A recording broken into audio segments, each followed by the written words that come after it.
अरिहन्तानाम् ॐ नमो अरिहन्तानाम्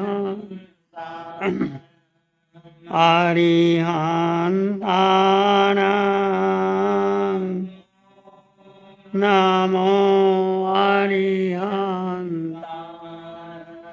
घबराओ न दुख जीवन सुख दुख घबराओ न दुख से जीवन में जीवन सुख दुख का मेला है शरणा ले लो अरिहंतों का शरणा ले लो अरिहंतों का करता व्यर्थ झमेला प्रभु सिमरन की बेला है अरिहन्तानाम्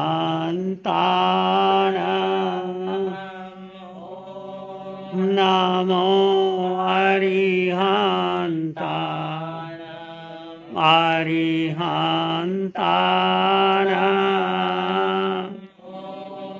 नमो अरिहन्तानाम् नमो नमो अरिहन्तानाम् नमो नमो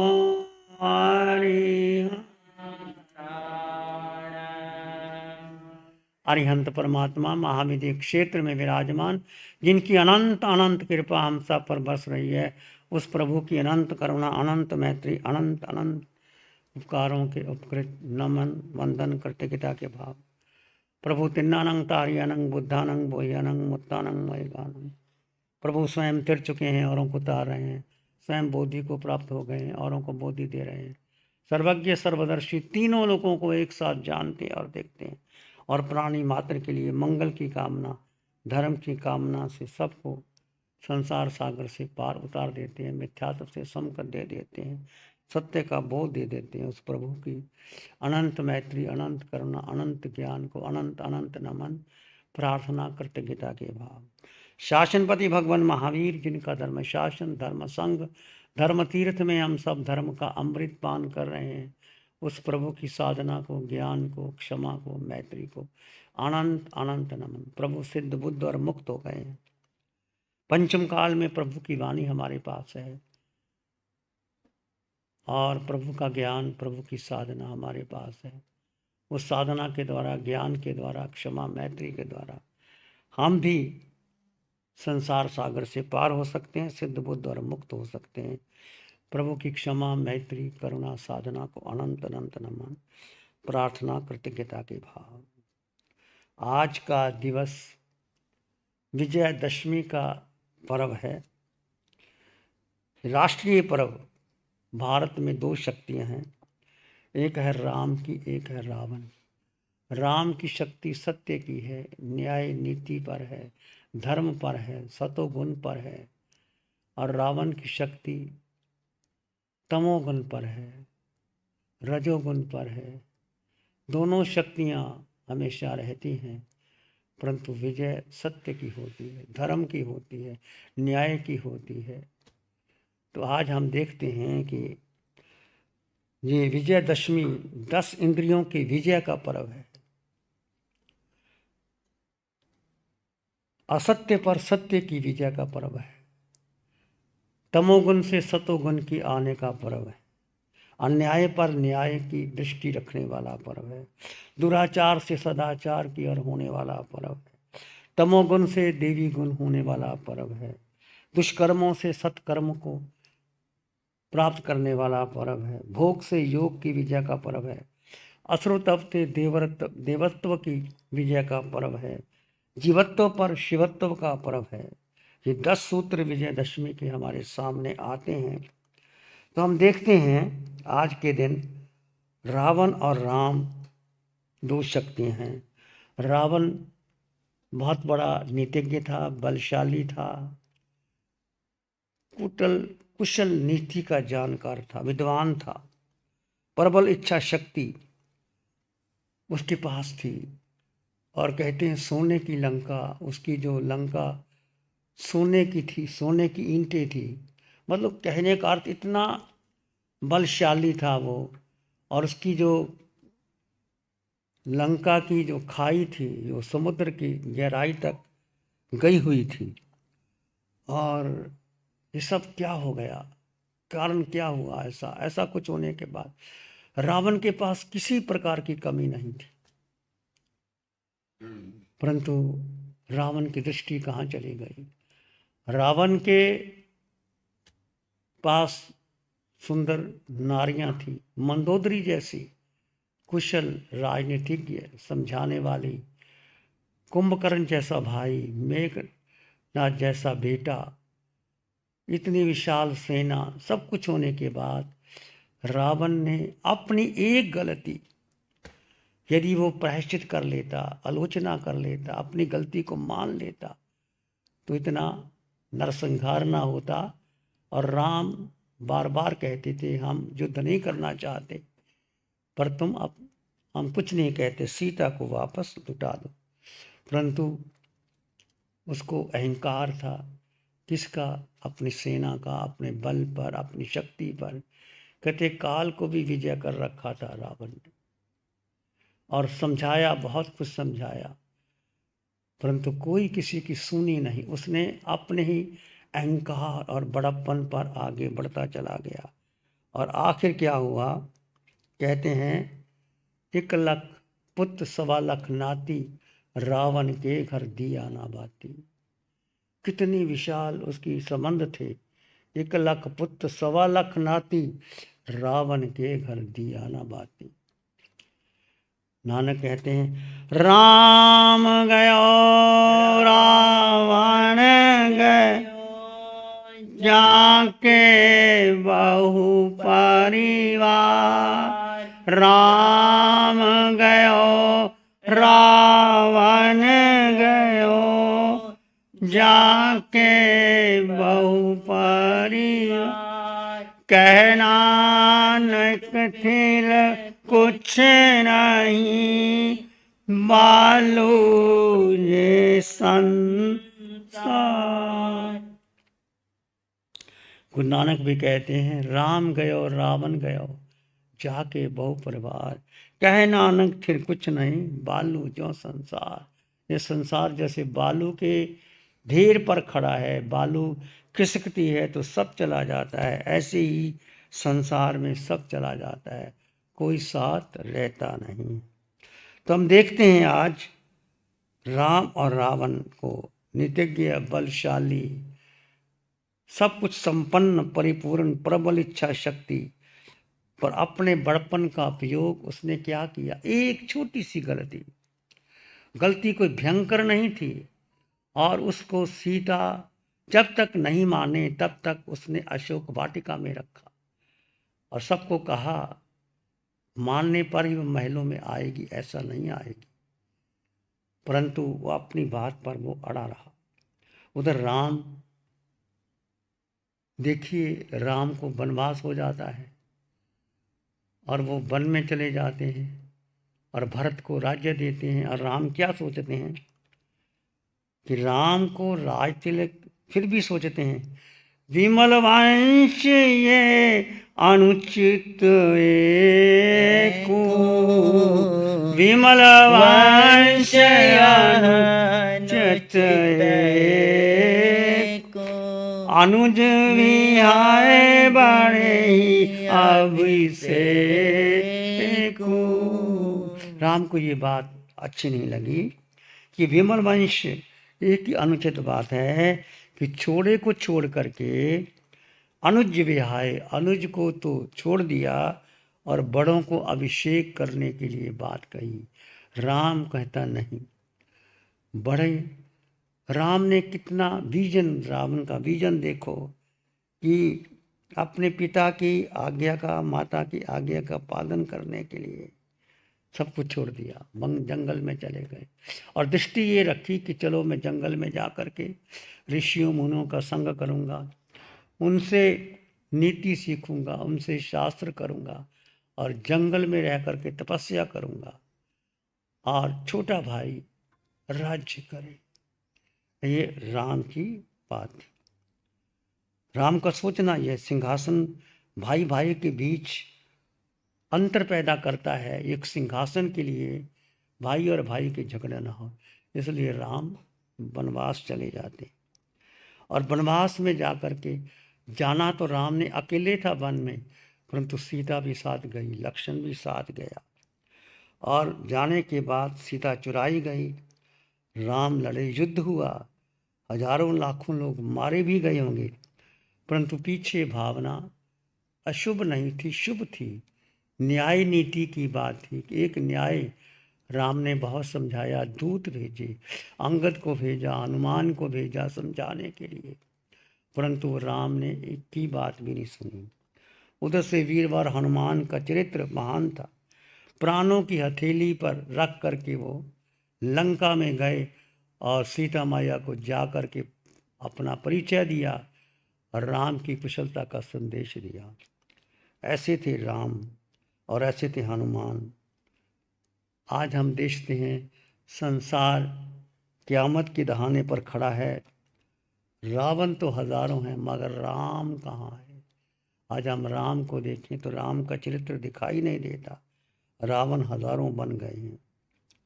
राष्ट्रीय एकता का पर्व है, इसमें 3 संदेश, सर्वे भवन्तु सुखिनः, सर्वे सन्तु निरामय, सब को सुख मिले, सबको शांति मिले, सबका भला हो, सबका मंगल हो, ये राष्ट्रीय पर्व का संदेश है। परहित सारस धर्म नहीं भाई, पर पीड़ा सम नहीं अधमाई। परहित सरस धर्म नहीं भाई, पर पीड़ा सम नहीं अधमाई। सत्य क्या है, धर्म क्या है? किसी का हित कर देना, किसी के बारे में अच्छा सोचना, उसके लिए मंगल की कामना करना, ये परहित सरस धर्म नहीं भाई। संत तुलसीदास की चौपाई कहती है, पर पीड़ा सम नहीं अधमाई, किसी को कष्ट दे देना, किसी को दुख दे देना, इससे बढ़ करके कोई भी पाप नहीं हो सकता। तो हम देखते हैं युद्ध हुआ, कैसे राम जंगल में जा कर के छीनते हैं, जगह जगह जाते हैं, संदेश लेते हैं, ऋषियों मुनियों को मिलते हैं। राम की विनय थी कि जहाँ जहाँ राम जाते हैं ऋषि मुनि उनको स्वागत करते हैं, उनको शस्त्र का बल देते हैं, सब कुछ देते हैं, परंतु फिर भी राम समझौता चाहते हैं। बहुत कुछ कहा कि हम नहीं चाहते कि एक सीता को वापस कर लो, पर राम ने कहा कि जिसका बल होगा।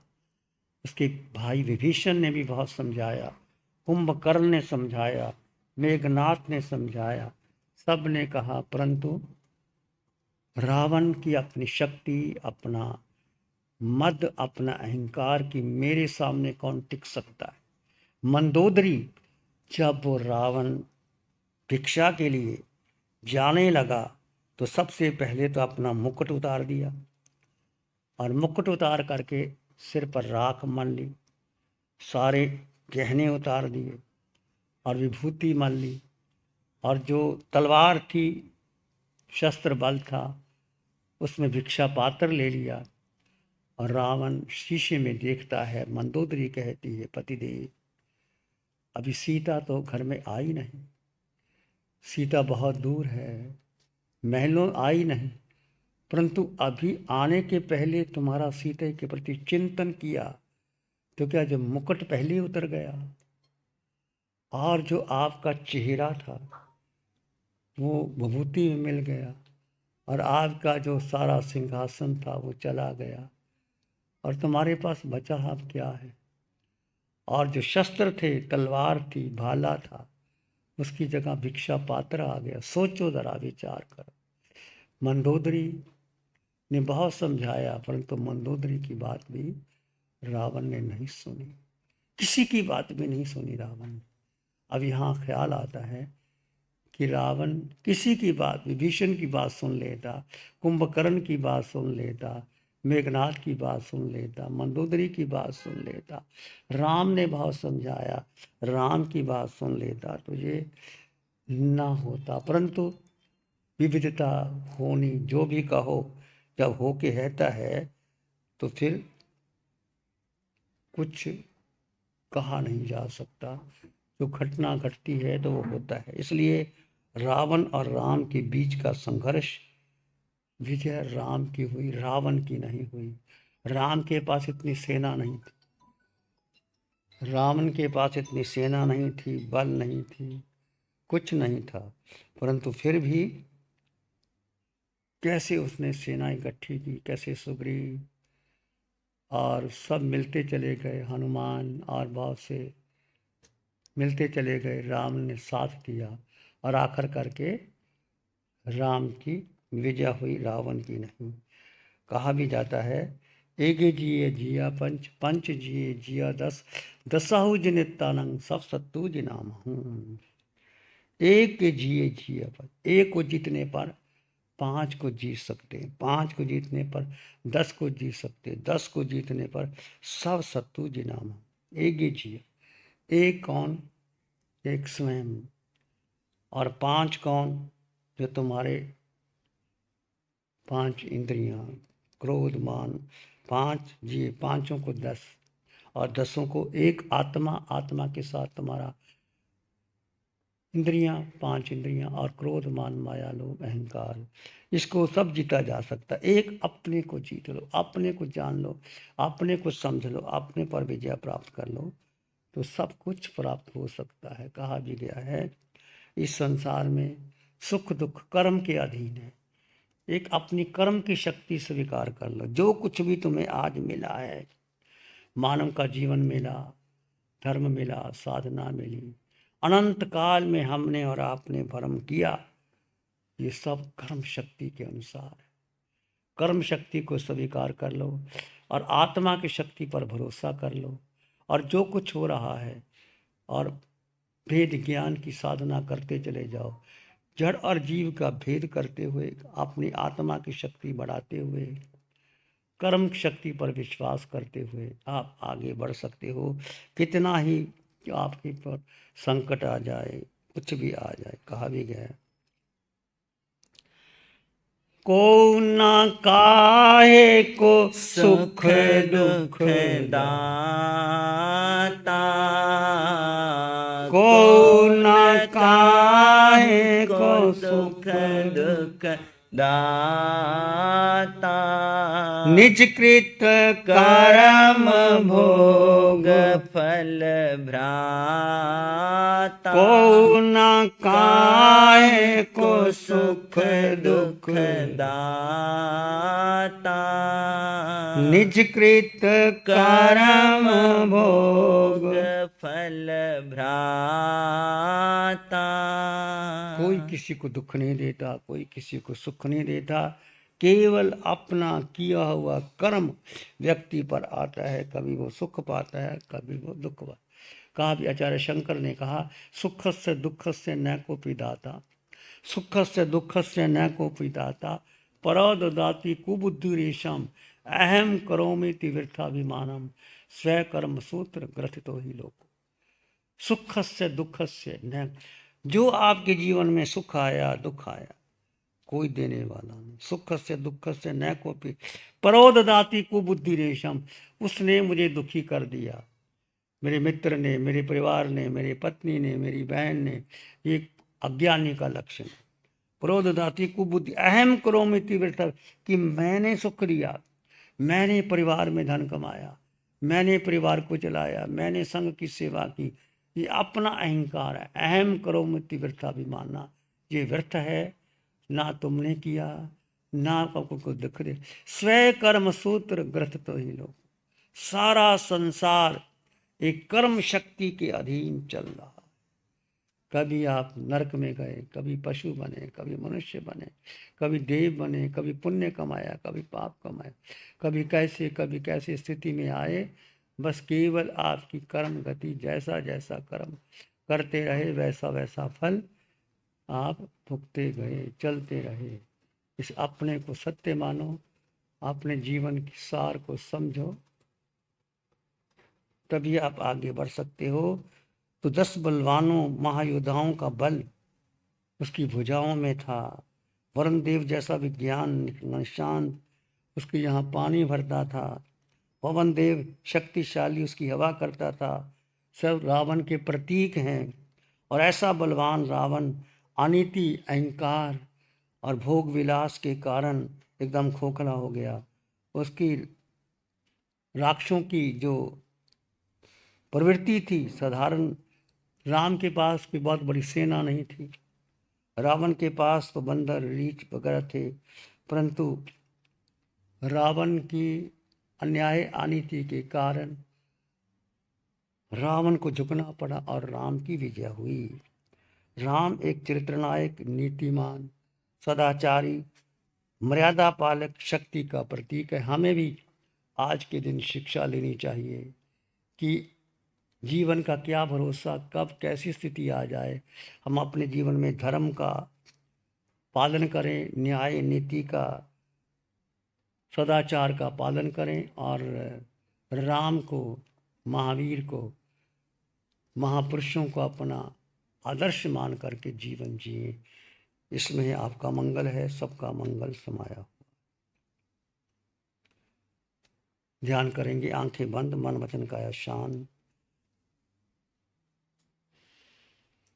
सिर के सिरे से पांव के अंगूठे तक अपने भीतर शुद्ध चेतना का एहसास कीजिए। तुम केवल केवल केवल केवल आत्मा।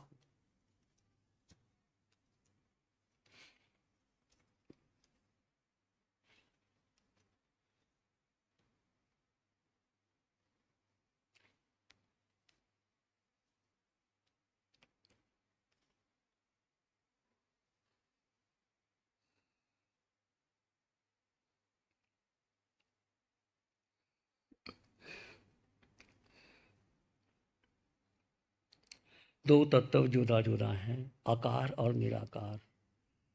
शरीर का आकार है, आत्मा निराकार है। निराकार में सुख है, शक्ति है, ज्ञान है, दर्शन है। आकार में निराकार को जानो, निराकार को समझो।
विचार आए तो आने दे, जाए तो जाने दे।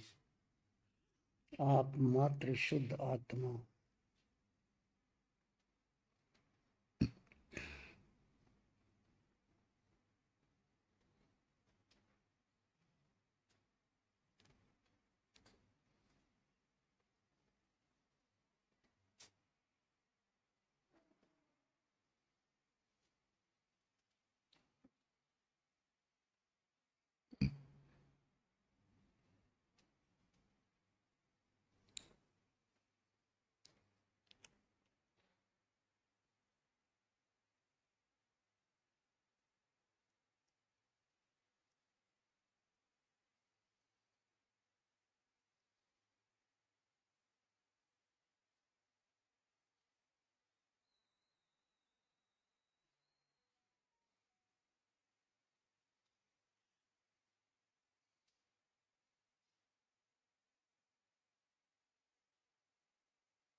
अपने भीतर मंगल का भाव लाए, प्राणी मात्र के लिए मंगल की कामना की।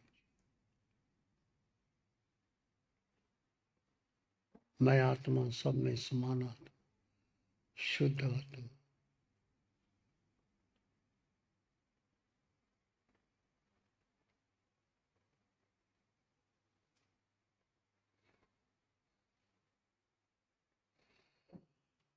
चित्त हमारा शुद्ध हो, सद्गुण से बढ़ जाए।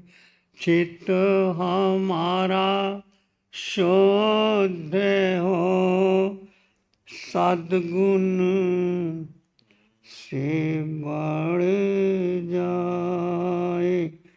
सेवा करुणा प्यार ही मन मानस लहराए। सेवा करुणा प्यार ही मन मानस लहरा। सबका भला हो, सबका मंगल हो, सबका शुभ हो। इसी में एक लंबा गहरा सांस लें। अरिहंत परमात्मा के चरणों में अनंत कृतज्ञता ज्ञापित करें। एक और लंबा गहरा सांस। अरिहंत परमात्मा के चरणों में नमन और वंदन। दोनों हाथों को आंखों पे ले जाएं। हल्का सा स्पर्श, धीरे से आंखें खोल सकते हैं। नमो अरिहंतानंग, नमो सिद्धानंग, नमो आयर्यानंग, नमो वज्रायानंग, नमलोय सब साहुनम, धम्मो मंगल मुखिठम अहिंसा संयमो तवो, देवावित्तं नमं संति जस धम्मे श्यामम्। श्री चत्तारी मंगलम, अरहंता मंगलम, सिद्धा मंगलम, साहु मंगलम, केवली पानत्तो धम्मो मंगलम। चत्तारी लोगुत्तमा, अरहंता लोगुत्तमा, सिद्धा लोगुत्तमा, साहु लोगुत्तमा, केवली पानत्तो धम्मो लोगुत्तमो। चत्तारी शरणं पवज्जामि, अरहन्ते शरणं पवज्जामि, सिद्धे शरणं पवज्जामि, साहु शरणं पवज्जामि, केवली पाणत्तं धम्मं शरणं पवज्जामि। चार शरण दुख हरण जगत में, और ना शरणा कोई होगा। जो भव्य प्राणी करे आराधन, उसका अजर अमर पद होगा। उसका सदा ही मंगल होगा। आज